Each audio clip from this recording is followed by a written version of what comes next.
Bienvenue à tous, nous y sommes pour le flash quotidien de ce mercredi 1er juillet 2020.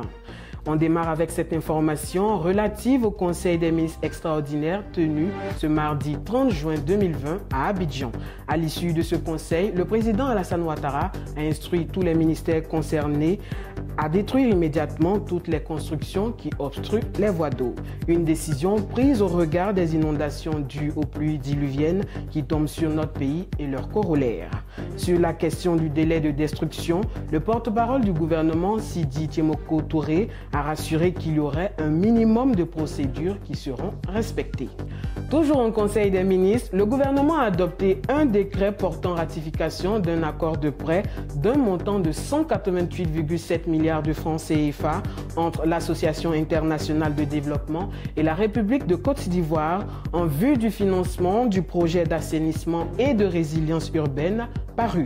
Ce projet vise à réduire les risques d'inondation dans les zones vulnérables du district autonome d'Abidjan ainsi que des principales villes de l'intérieur du pays.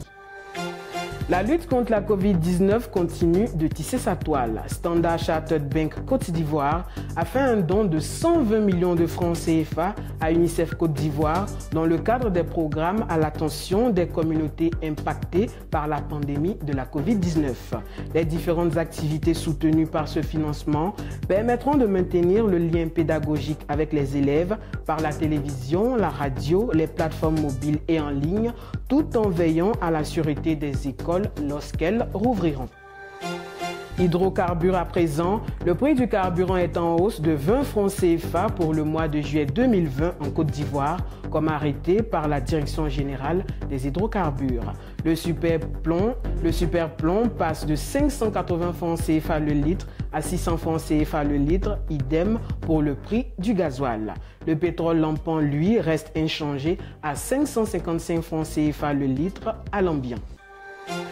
Une information sportive dans ce flash, le ministre des Sports, Dan Opoulin, a autorisé la réouverture des salles de sport tout en insistant sur le respect d'un certain nombre de mesures, notamment le port obligatoire de masques, la désinfection régulière des machines et du matériel, mais également le lavage des mains au savon ou l'usage du gel hydroalcoolique. Les activités physiques et sportives individuelles pourraient être menées à l'exception des disciplines favorisant les contacts physiques ou le partage d'objets. Et puis on termine avec cette très bonne nouvelle, le Premier ministre Amadou Gon Coulibaly regagne la Côte d'Ivoire ce jeudi 2 juillet 2020. Ainsi prend fin le flash de ce jour. Merci de nous avoir suivis et vous faites bien d'être AGC TV.